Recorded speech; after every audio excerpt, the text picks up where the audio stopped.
नमस्कार बच्चों, YouTube channel शिक्षालय में आपका बेहद स्वागत है। मेरा नाम है रेणु यादव। इस YouTube चैनल के माध्यम से हम क्लास 9 से लेकर 12 तक की पूरी केमिस्ट्री और क्लास 10 की साइंस कवर कर रहे हैं। क्लास 10 में केमिस्ट्री में हम पढ़ रहे हैं chapter metals and non metals, और अब हम आप पहुंचे हैं इस चैप्टर के सबसे प्यारे मोड़ पर, जहां पर हम बात करेंगे मेटल्स का एक्सट्रैक्शन कैसे किया जाता है। लेकिन मेटल का एक्सट्रैक्शन कैसे किया जाता है उसको जानने से पहले अकरेंस ऑफ मैटर जान लेते हैं, ठीक है। अच्छा, अकरेंस ऑफ मेटल कैसे होता है वो जानने के लिए एक झलक बचपन की देख लेते हैं। क्लास 5 में चलते हैं। वहां आपने पढ़ा था कि हमारा जो अर्थ होता है उसमें सबसे नीचे, सबसे अंदर इनफैक्ट कोर है, फिर मेंटल है और फिर है ये आपका अर्थ क्रस्ट। आपने ये भी पढ़ा होगा कि ये वही पोर्शन होता है अर्थ क्रस्ट जहां पर हम लोग रहते हैं, पेड़ पौधे होते हैं, पहाड़ होती हैं, चट्टानें होती हैं, और इसी एरिया में होता है मेटल। क्लियर। अब मेटल दो तरीके से एग्जिस्ट करता है। ये जो आपका अर्थ क्रस्ट है, इस अर्थ क्रस्ट में मेटल दो तरीके से एग्जिस्ट करता है। पहला है फ्री स्टेट और दूसरा है फ्री स्टेट को ही हम नेटिव स्टेट बोलते हैं बच्चों, और दूसरा है हमारा कंबाइंड स्टेट। ऑलराइट, इसको समझने से पहले ना कि फ्री स्टेट क्या होता है, कंबाइंड स्टेट क्या होता है, एक बार रिएक्टिविटी सीरीज पर नजर डाल लेते हैं। आप लोग तो ये जानते ही हैं कि वो एलिमेंट्स जो हाइड्रोजन से ऊपर है वो ज्यादा रिएक्टिव होते हैं और इससे नीचे वाले कम रिएक्टिव एलिमेंट्स होते हैं। आप ये भी जानते हैं कि जो सबसे ऊपर है, यहाँ पे कुछ एलिमेंट्स हमने लिखे नहीं है, ठीक है, तो जो ऊपर है वो ज्यादा रिएक्टिव है, फिर आपके मिडिल रिएक्टिव हो गए, फिर थोड़े लो रिएक्टिव हो गए, फिर हाइड्रोजन आ ही गया है तो इसके नीचे वाले तो लीस्ट रिएक्टिव या फिर नॉन रिएक्टिव एलिमेंट्स होते हैं। क्लियर। इसी रिएक्टिविटी सीरीज की वजह से हम ये भी जानते हैं कि ये जो एलिमेंट्स जो ऊपर हैं वो ज्यादा रिएक्टिव है, तो वो एलिमेंट्स जो ज्यादा रिएक्टिव हैं वो कभी ना कभी किसी ना किसी के साथ कंबाइन कर ही लेते हैं। यानी कि अगर आप मैग्नीज की बात करो, हमने यहाँ पे मैग्नीज नहीं शो किया है, अगर मैग्नीज है तो क्योंकि वो रिएक्टिव है वो ऑक्सीजन के साथ कंबाइन कर सकता है, ठीक है ना। मैग्नीज की बात कर रही हूँ बच्चों मैं, MnO2 manganese, not magnesium. Alright, ऐसे ही Zn है तो ZnCO3 इस फॉर्म में एग्जिस्ट करता है, ZnS के फॉर्म में एग्जिस्ट करता है, Fe2O3 के फॉर्म में एग्जिस्ट करता है। अभी सिर्फ मेरी बात सुनिए। तो इसमें क्या है कि ये जो एलिमेंट्स हैं, कुछ ही एलिमेंट्स लिए हैं मैंने, अगर वो ऑक्सीजन के साथ कंबाइन कर जाते हैं तो हम बोलते हैं कि ये अपने ऑक्साइड फॉर्म में है। कौन से कंबाइंड फॉर्म में है? ऑक्साइड फॉर्म में है, ठीक है ना। ये कंबाइंड फॉर्म में है, अलग से नहीं है, अकेले नहीं है, इसके ऊपर ऑक्सीजन की लेयर आ गई है, तो ये हो गया आपका ऑक्साइड ओर। क्लियर। अगर जैसे यहाँ पे CO3 है, जिंक के साथ CO3 है, तो ये क्या कहलाया जाएगा? कार्बोनेट ओर। अगर आपके पास सल्फर है तो ये क्या कहलाया जाएगा? ये पूरा का पूरा जो ओर है वो कहलाया जाएगा sulphide ore. Getting my point? Again ये क्या कहलाया जाएगा? आप समझ ही गए होंगे, ये ऑक्साइड और कहलाया जाएगा। तो इस तरीके से हमारे पास अलग अलग मेटल्स अलग अलग एलिमेंट्स के साथ कंबाइन करके कंबाइंड फॉर्म में एग्जिस्ट करते हैं। इसका ही एक और एग्जांपल अगर हम ले लें NaCl, ठीक है ना, तो ये कौन सा और कहलाया जाएगा? ये कहलाया जाएगा क्लोराइड और। तो इसका मतलब अब आप ये बात समझ गए हैं बहुत अच्छे तरीके से कि जो मेटल्स होते हैं वो या तो फ्री स्टेट में एग्जिस्ट करेंगे। फ्री स्टेट क्या कहलाया जाता है? फ्री स्टेट कहलाया जाता है नेटिव स्टेट। क्लियर। या फिर कंबाइंड फॉर्म में एग्जिस्ट करेंगे। कंबाइंड मैंने आपको बता ही दिया कि ऑक्साइड ओर के फॉर्म में, कार्बोनेट ओर के फॉर्म में, सल्फाइड ओर के फॉर्म में, क्लोराइड ओर के फॉर्म में, एक्सेट्रा एक्सेट्रा। क्लियर। तो ये बात आप समझ गए होंगे कि जो ज्यादा एलिमेंट्स रिएक्टिव हैं, इवन एल्यूमिनियम, उसका ओर जो होता है वो बॉक्साइड ओर कहलाया जाता है, ठीक है, उसमें ऑक्सीजन की लेयर होती है, थोड़ा वाटर कंटेंट भी होता है, ठीक। तो हम सारे बारी बारी से डिस्कस करेंगे आगे वाले चैप्टर में। ओके, दोबारा से बात करते हैं। जो रिएक्टिव एलिमेंट्स हैं वो नेटिव फॉर्म में यानी कि फ्री स्टेट में एग्जिस्ट नहीं करते हैं, वो कंबाइंड फॉर्म में ही आपको मिलेंगे, किसी भी और के फॉर्म में हो, oxide, sulphide, carbonate, chloride, etcetera etcetera. लेकिन अगर आप बात करें इन एलिमेंट्स की जो कॉपर से भी नीचे हैं, तो ये एलिमेंट्स जो है ना वो लीस्ट रिएक्टिव हैं। सिल्वर हो गया, गोल्ड हो गया, प्लेटिनम हो गया, इनके फ्री स्टेट में यानी कि नेटिव स्टेट में अकर करने के चांसेस बहुत ज्यादा होते हैं। अगर हम बात करें कॉपर की, कॉपर कंबाइंड फॉर्म में भी एग्जिस्ट करता है, Cu2O के फॉर्म में एग्जिस्ट करता है, और ये नेटिव फॉर्म में भी एग्जिस्ट करता है। तो ये जो हमारा अर्थ क्रस्ट है उसके अलग अलग टेम्परेचर्स, अलग अलग जोन्स और वहाँ की कंडीशंस पर भी डिपेंड करता है। ओके, तो कई बार क्या देखने को मिलेगा कि ये कंबाइंड फॉर्म में भी एग्जिस्ट करता है और फ्री स्टेट में भी एग्जिस्ट करता है। हालांकि हम यहाँ पर इस लेसन में कंबाइंड फॉर्म में इसको पढ़ेंगे। लेकिन अगर आप बात गोल्ड की करें, प्लैटिनम की करें, इसके भी नीचे है प्लैटिनम, तो वो क्या करते हैं, ज़्यादातर वो फ्री स्टेट में एग्जिस्ट करते हैं, यानी कि नेटिव फॉर्म में एग्जिस्ट करते हैं। आई होप आपको इतना तो समझ में आ ही गया होगा कि जो मेटल्स होते हैं वो कंबाइंड फॉर्म में या फिर नेटिव फॉर्म में एग्जिस्ट करते हैं। चलो अब आगे की कहानी पढ़ते हैं। मैंने अभी आपको जस्ट बताया था कि हमारा जो अर्थ क्रस्ट होता है उस अर्थ क्रस्ट में मिनरल्स, हमारे मेटल्स पाए जाते हैं। अभी हमने बात की थी ना, ये कोर हो गया, मेंटल हो गया, ये क्रस्ट हो गया। तो ये वाला जो पोर्शन है क्रस्ट, इस पोर्शन में से हमें मेटल्स मिलते हैं, लेकिन ऐसे ही नहीं मिल जाते हैं। यहाँ पे क्या होता है, नेचुरली अकरिंग कंपाउंड्स एग्जिस्ट करते हैं। नेचुरली एग्जिस्टिंग कंपाउंड्स, उन कंपाउंड्स को हम बोलते हैं मिनरल्स। क्लियर?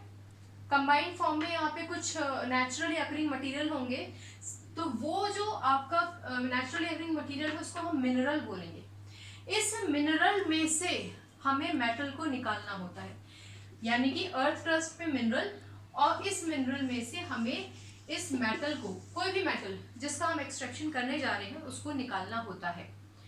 एक और चीज सुनिए, वो मिनरल, बहुत ध्यान से सुनिएगा, बहुत इंपॉर्टेंट क्वेश्चन है जो मैं बताने वाली हूँ, 1 नंबर में पूछ लिया जाता है। वो मिनरल जिसमें से हम कन्वीनियंटली, आसानी से और प्रॉफिटेबली, बहुत ज़्यादा पैसा खर्चा किए बगैर किसी भी मेटल को निकाल पाते हैं, तो ऐसा मिनरल कहलाया जाता है ओर। बहुत ध्यान से दोबारा से सुन लीजिए, अर्थ क्रस्ट है, वो उसमें कुछ कंपाउंड्स हैं, उन कंपाउंड्स के अंदर मेटल है, तो वो जो मिनरल्स हैं उनमें से अगर हम मेटल को एक्सट्रैक्ट कर पाए एक ऐसे बजट में जो हम बेयर कर सकते हो और कन्वीनियंटली निकाल पाए, तो वो जो मिनरल होगा ना जिसमें से मेटल निकाला जा सकता है, उसको हम बोलेंगे ओर। क्लियर? तो जो मिनरल ओर नहीं दे सकता उसको क्या बोलेंगे, उसको मिनरल बोलेंगे। यानी कि इस अर्थ क्रस्ट में, ध्यान से सुनिए, मान लीजिए इस वाले पोर्शन में से तो मुझे मेटल मिल जाता है, तो ये वाला जो पोर्शन है जिसमें से मैं मिनरल्स में से मेटल को निकाल पाऊंगी, ये तो कहलाया जाएगा ओर। ये क्या कहलाया जाएगा, ओर। क्लियर? लेकिन सिर्फ ये एग्जाम्पल के तौर पे बता रही हूँ, अगर ये वाला पोर्शन है तो इस पोर्शन में भी मिनरल है, लेकिन यहाँ जो मेटल है, अगर उस मेटल को मैं किसी भी वजह से नहीं निकाल सकती, उस वहां तक ड्रिलिंग नहीं हो सकती, वहां की माइनिंग नहीं कर सकते, फॉर एनी रीजन, हो सकता है कि बहुत ज़्यादा बजट लगाना पड़े, हो सकता है कि मेटल वहां पे बहुत कम मिले या हम डिग आउट ना कर पाए, तो वो मिनरल जो मेटल नहीं दे सकता है उसको हम ओर नहीं कहेंगे। इसका मतलब जितने भी ओर होते हैं, जितने भी ओर होते हैं वो मिनरल तो होते हैं, लेकिन सारे मिनरल्स और नहीं होते हैं। ये लाइन बहुत इंपॉर्टेंट क्वेश्चन है, कई बार आपसे पूछ लिया जाता है। याद रखिएगा, पूरा जो अर्थ क्रस्ट है उसमें जो कंपाउंड्स है वो मिनरल्स है। जिस पोर्शन में से, जिस मिनरल में से आप मेटल निकाल सकते हैं उसको बोलेंगे आप ओर, और जिसमें से आप मेटल ना निकाल सके या फिर उसमें मेटल की मात्रा बहुत कम हो, उसको निकालने से फायदा नहीं या निकाल ना पाए, ठीक है, तो उसको आप क्या बोलेंगे, उसको आप मिनरल ही बोलेंगे। इसका मतलब जितने भी मिनरल होते हैं वो ओर नहीं होते हैं, लेकिन ओर हमेशा मिनरल होता है, क्योंकि उसका उद्गम यानी कि उसका जो पैदाइश है वो मिनरल से होती है। एक सिंपल आम भाषा में मैंने आपको बता दिया। इतना समझ में आया? चलिए, बहुत बढ़िया। अब आगे के स्टेप में पहुंचते हैं। ये जो मिनरल होता है इस मिनरल में से जब हम मेटल को निकालते हैं तो ऐसा नहीं है कि भाई आप गए, आपने कोई खदान देखी और आपने कहा कि अच्छा इसमें तो बहुत सारा जिंक है, लाओ निकाल लें। ऐसा नहीं होता है। जब आप उसको निकालेंगे तो पहले तो ये समझ लीजिए कि मेटल्स जो होते हैं ना वो लंप के फॉर्म में होते हैं, बड़े बड़े पत्थर के टुकड़ों के फॉर्म में होते हैं। ठीक है। और जब आप उसको बाहर निकालते हैं, ठीक, तो एक तो अगर उनके ऊपर किसी चीज़ की लेयर लगी हुई है, ऑक्सीजन की लेयर है यानी कि ऑक्साइड और है, सल्फर की लेयर है यानी कि सल्फाइड और है, इनकॉर्पोरेटेड भी हो सकता है, कोई ज़रूरी नहीं कि लेयर ही हो, या फिर क्लोराइड और हो, कोई भी और हो, कार्बोनेट और हो, तो वो तो आप जो और केमिकली कंपाउंड फॉर्म में है तब तो हम उसका एक्सट्रैक्शन डिफरेंट वेज में करेंगे। लेकिन इसके साथ साथ और भी तो जमीन में से बहुत कुछ निकल कर आएगा, जैसे कि सैंड होगा, ठीक है, रेत हो गया, मिट्टी हो गई, धूल हो गया, मीका हो गया, माइका जिसको आप बोलते हैं MiCA, लाइमस्टोन हो गया CaCO3। तो ये जितने भी अर्दी पार्टिकल्स हैं, जमीन से जो पार्टिकल्स बाहर निकलेंगे वो भी तो होंगे। तो वो जो गंदगी होती है या फिर केमिस्ट्री की भाषा में जो अनवांटेड पार्टिकल्स होते हैं जो मेटल के साथ बाहर आ जाते हैं, उसको हम बोलते हैं गैंग। ठीक है, ये वो वाला गैंग नहीं है जो आप टेलीविजन में देखते हैं कि गुंडों का गैंग है, वो नहीं है, ये केमिस्ट्री का गैंग है। इसी गैंग को हम मैट्रिक्स भी कहते हैं। Again very important question, 1 number में पूछा जा सकता है कि गैंग या फिर मैट्रिक्स क्या होता है। तो आप बोलेंगे वो अनवांटेड पार्टिकल्स जो मेटल के एक्सट्रैक्शन के साथ बाहर आ जाते हैं, अर्दी पार्टिकल्स हो गए, सैंड हो गया, आपका लाइमस्टोन हो गया, माइका हो गया, एटसेट्रा एटसेट्रा। तो ये जो अनवांटेड पार्टिकल्स होते हैं ये कहलाए जाते हैं गैंग या फिर मैट्रिक्स। क्लियर? तो सबसे पहले तो हमें इसको रिमूव करना होता है, ठीक। लेकिन इसके रिमूवल से पहले भाई देखो, जो आपका बड़ा सा पत्थर आपने निकाला है जिसमें से आप मेटल को एक्सट्रैक्ट करोगे, वो करोड़ों साल पहले से बन रहा होगा, धीरे धीरे धीरे धीरे, ठीक है ना। पूरा एक आपने कभी पढ़ा होगा कि जो रेत का एक छोटा सा टुकड़ा होता है ना, जिसको हम ऐसे हाथ में पकड़ भी लेते हैं, रेत को आप मुट्ठी में ले लेते हो, तो उसका जो एक छोटा सा कण होता है ना, उसको भी बनने में करोड़ों साल लगते हैं। समझ में आया? तो इस पे नहीं जाएंगे हम ज़्यादा, हम ज्योग्राफी और हिस्ट्री और बाकी सब चीज़ों को नहीं कवर करेंगे। ज्योग्राफी को आई मीन टू से इस टाइम पे हम बात करेंगे कि वो जो अनवांटेड पार्टिकल्स है ना, उनको रिमूव करना ज़रूरी होता है। पर उसको रिमूव करने से पहले हमें ये जो मेटल है, मैंने आपको बताया ना, लम्प्स के फॉर्म में होता है।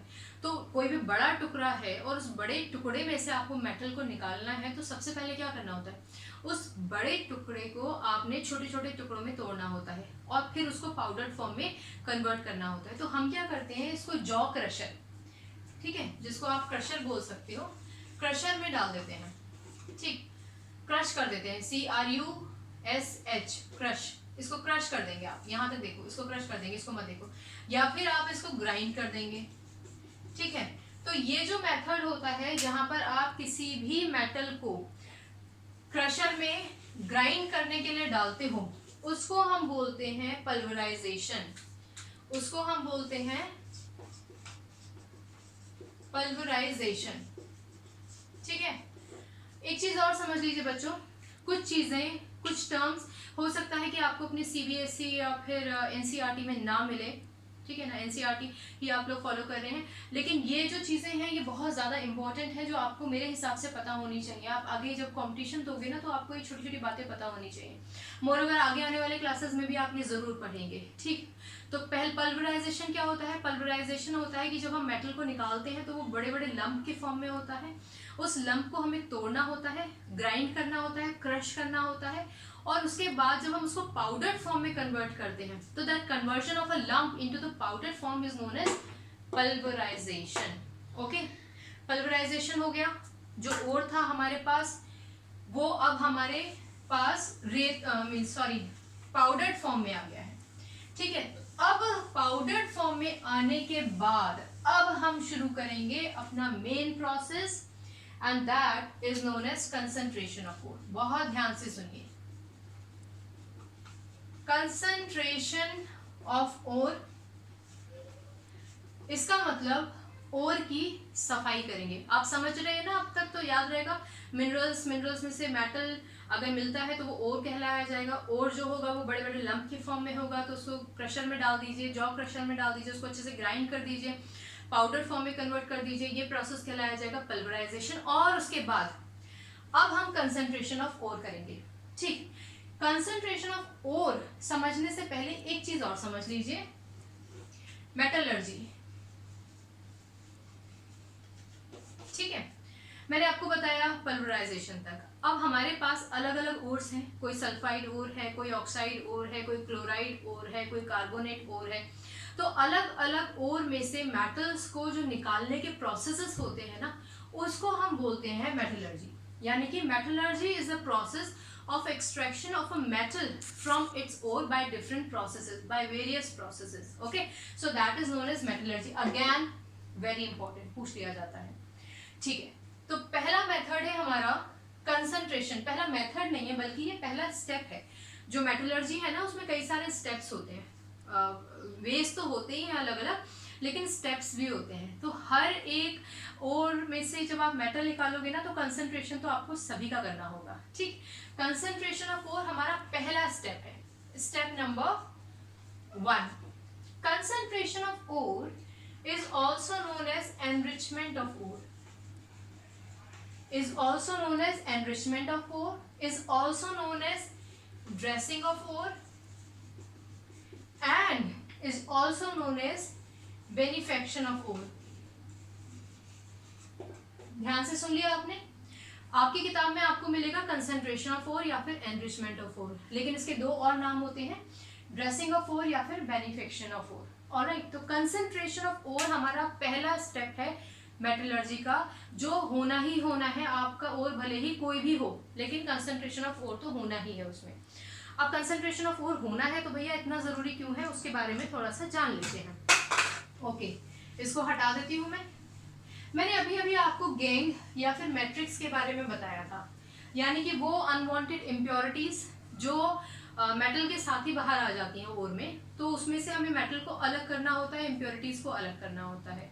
फिर हम देखेंगे कि वो ऑक्साइड है कि सल्फाइड है, कौन सा ओर है, फिर हम केमिकली उसको ट्रीट करके मेटल बाहर निकालेंगे, वो एक अलग प्रोसेस है। तो कंसंट्रेशन ऑफ ओर में हम क्या करते हैं, बेसिकली मेटल की धुलाई करते हैं।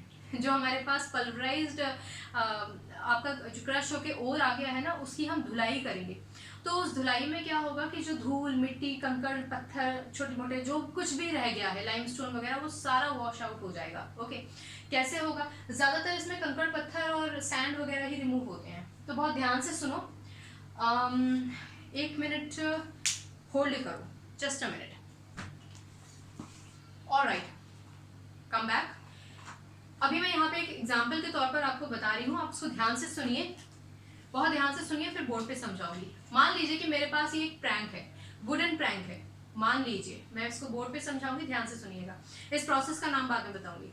तो मान लीजिए ये मेरे पास एक पटला है, प्रैंक है, और इसमें ये मैंने जैसे स्पीड ब्रेकर नहीं होते रोड पर, तो इस तरीके से मैंने ये ऑब्स्टिकल्स लगा रखे हैं। ओके, यहाँ पर मेरे पास ये ऑब्स्टिकल्स हैं। Getting my point? आपको दिखाई दे रहा है ये?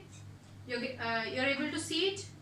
ये मेरे पास एक वुडन प्रैंक है, और उस वुडन प्रैंक में ये मैंने ऑब्स्टिकल्स लगा रखे हैं। ये स्ट्रेट है।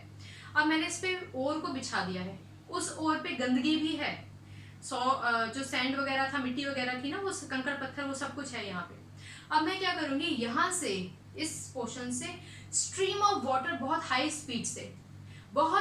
स्पीड से जब मैं इस पे से पानी की एक बौछार नहीं कहना चाहिए, एक धारा प्रवाह करूंगी, तो क्योंकि एक बात याद रखिए कि ये जो मेथड है ना, ये डेंसिटी पे भी डिपेंड करता है और ग्रेविटी पे भी डिपेंड करता है। और जो है वो भारी है, ठीक, तो और नीचे रह जाएगा, और with the stream of water जितने भी लाइटर पार्टिकल्स है, जो इम्प्योर पार्टिकल्स थे, वो सारे के सारे बह जाएंगे। इस मेथड को हाइड्रोलिक वॉशिंग कहते हैं। मैं यहाँ समझा देती हूँ। ये आपके पास एक प्रैंक है, ठीक है, जस्ट अ मिनट बच्चों, मैं इसका नाम लिख देती हूँ पहले।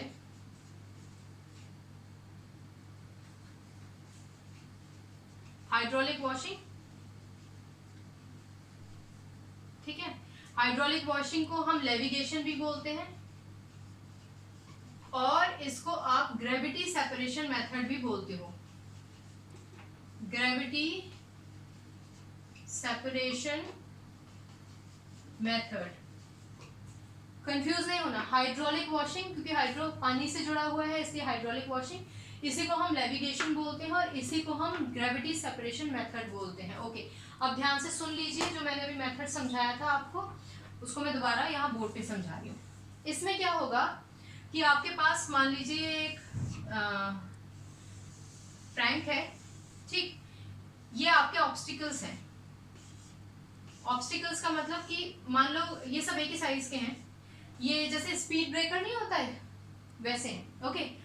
अब यहाँ पे ओर पड़ा हुआ है, ore is here, just a minute, ये आपका ओर है, ठीक, पूरे में ओर बिछा रखा है हमने, ऑलराइट, ये आपका ओर है, और इसी ओर में ये पूरा ओर है, ठीक है। आप ऐसे समझ लीजिए, इसको बहुत ध्यान से सुनिएगा, ये अच्छा इंपॉर्टेंट मेथड है, 10th में ना भी दे रखा हो तभी भी आपको समझना मेरे हिसाब से तो भाई बहुत जरूरी है, if you are an aspirant of the competition. ये ओर हो गया, रेड वाला ओर है, उस रेड वाले में ये जो ब्लैक ब्लैक दिखा रही हूं मैं डॉट्स, ये जो है आपके गेंग है, मैट्रिक्स है, clear, getting my point, alright. अब आपने क्या करना है, आपने एक स्ट्रीम ऑफ वाटर, इस वाले पोर्शन से आप पानी पास करोगे स्पीड से, जब इसके ऊपर से पानी जाएगा ना, तो ये जितने भी ब्लैक वाले पार्टिकल्स हैं जिसको हम गेंग बोल रहे हैं, सारे गेंग पार्टिकल्स को ये तैराता हुआ बाहर की तरफ ले जाएगा, और यहाँ पर आपके पास कहीं जाकर वो गेंग पार्टिकल्स इकट्ठे हो जाएंगे, क्लियर। तो पीछे क्या बचेगा, पीछे बचेगा आपका ओर, ऑलराइट। एक चीज समझिए, इसको हम ग्रेविटी सेपरेशन मेथड भी बोलते हैं, क्योंकि यहाँ पे जो ओर पार्टिकल्स हैं वो हैवी हैं, यानी हैवी है तो डेफिनेटली वो मींस ग्रेविटेशन पुल उन पे ज्यादा लगेगा। दूसरी बात ये समझिए कि ये वाला जो मेथड होता है ना, ये ऑक्साइड ओर के केस में होता है, ठीक है, जो ऑक्साइड ओर होते हैं जिसमें ऑक्सीजन जुड़ा हुआ होता है मेटल के साथ, ये उसके केस में होता है hydraulic washing, is this clear. फिर जो फिजिकल आपका प्रॉपर्टी है उस पर भी डिपेंड करता है, ऑब्वियसली ओर भारी है तो वो नीचे रह जाएगा, और जो आपके लाइटर पार्टिकल्स हैं वो ऊपर तैर के निकल जाएंगे। समझ में आया, आ रहा है ना समझ में। एक सिंपल सा मेथड बताती हूँ, इसको कनेक्ट मत कीजिएगा, लोहे का चूरा ले लीजिए, ठीक, और उसमें चौक का चूरा मिला दीजिए और उसको रख दीजिए, ठीक, और पानी को ऑब्स्टिकल्स के साथ उसको एक वुडन प्रैंक पे रख दीजिए और यहाँ से पानी का बहाव कीजिए। क्या होगा, जो चौक है वो तो तैरता तैरता निकल जाएगा उधर, और पीछे क्या बच जाएगा, ठीक उसी तरीके से यहाँ पे पीछे रह जाता है और सारा जो आपका अर्दी पार्टिकल्स है बेसिकली वो सारा रिमूव हो जाता है। This is known as hydraulic washing, levigation या फिर ग्रेविटी सेपरेशन मेथड। ध्यान रखिएगा, ऑक्साइड ओर के केस में होता है, फिजिकल डिफरेंस ओर और गेंग पार्टिकल्स के बीच का बहुत मैटर करता है, और ये बेसिकली ग्रेविटेशनल पुल की वजह से भी काम करता है। ग्रेविटेशनल पुल तो नहीं भी लिखोगे तभी भी चलेगा, लेकिन ये बात ध्यान रखना कि ऑक्साइड ओर के केस में होता है, डेंसिटीज का फर्क होता है, फिजिकल स्टेट का भी फर्क होता है, ठीक है। चलिए अब नेक्स्ट मेथड हम बात करेंगे फ्रोथ फ्लोटेशन प्रोसेस की। वो भी एक ऐसा मेथड है जहाँ पर आप गंदगी को रिमूव करते हैं ओर से। उसके बाद और भी मेथड्स हैं, बहुत प्यारे मेथड्स हैं, बहुत प्यारा पोर्शन है अब मेटल्स नॉन मेटल्स का, बहुत मज़े में आप इसको समझ लोगे और याद भी रख लोगे, लेकिन रटना मत, ठीक है ना। चलिए अगली बार मिलने तक अपना ख्याल रखिए, खुश रहिए, केमिस्ट्री से अपनी केमिस्ट्री बहुत अच्छी बनाइए। डाउट्स को 1000 बार भी पूछेंगे ना, मैं जवाब दूंगी, आप पूछिए तो अगर आपको डाउट है तो, ठीक है। चलिए अपना ख्याल रखिए, खुश रहिए, God bless you, take care, bye bye.